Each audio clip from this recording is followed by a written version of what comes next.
The announcement of Assassins in 2025 is one of the most strategically important developments in Lee Min-ho's recent career, not because it is a large project, but because it operates under completely different rules compared to his previous work.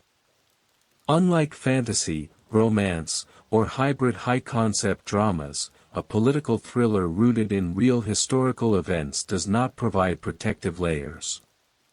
It exposes the actor directly to the audience's sense of realism. The story, based on the attempted assassination of President Park Chung-hee in 1974, carries inherent gravity. This is not fictional danger. It is historical tension. That distinction changes everything. In a fantasy narrative, viewers accept stylization. In a historical thriller, they expect credibility. The actor is no longer judged by presence alone, but by whether he feels believable inside a real-world crisis. For Lee Min-ho, this creates both opportunity and risk. His established screen identity is built on control, composure, and visual consistency. These traits can be useful in a thriller environment, where tension often emerges from restraint rather than explosion. But they must be reinterpreted. Control can no longer mean elegance. It must mean concealment, calculation, or fear. Another critical factor is the ensemble dynamic.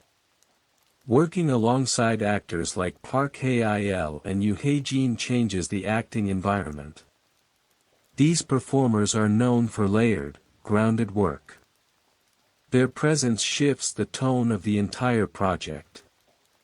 Scenes are less about visual impact and more about interaction, subtext, and psychological pressure.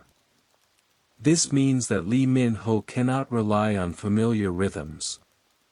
He must adjust his timing, reduce visible stylization, and allow more unpredictability into his performance. In a political thriller, characters are rarely fully transparent.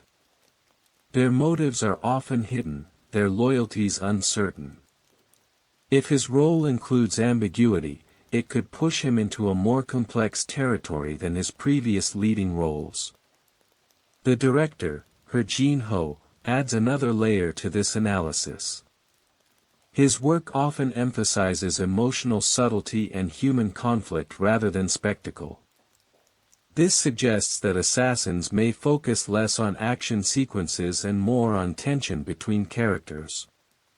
In that context, the actor's ability to sustain quiet intensity becomes crucial. From a career perspective, this project represents a possible correction after mixed reception to high-concept works like When the Stars Gossip and Omniscient Reader. It shifts the focus away from scale and toward substance.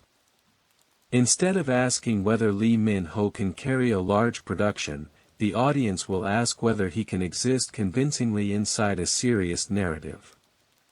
If successful, Assassins could redefine his acting profile. It could show that he is not limited to stylized roles, but capable of operating within a realistic, historically grounded framework. If not, it may reinforce the perception that his strengths are tied to specific types of projects. This is why the film matters. It is not just another role. It is a test of whether Lee Min-ho can remove the protective layer of star image and function as an actor inside a demanding, credibility-driven environment.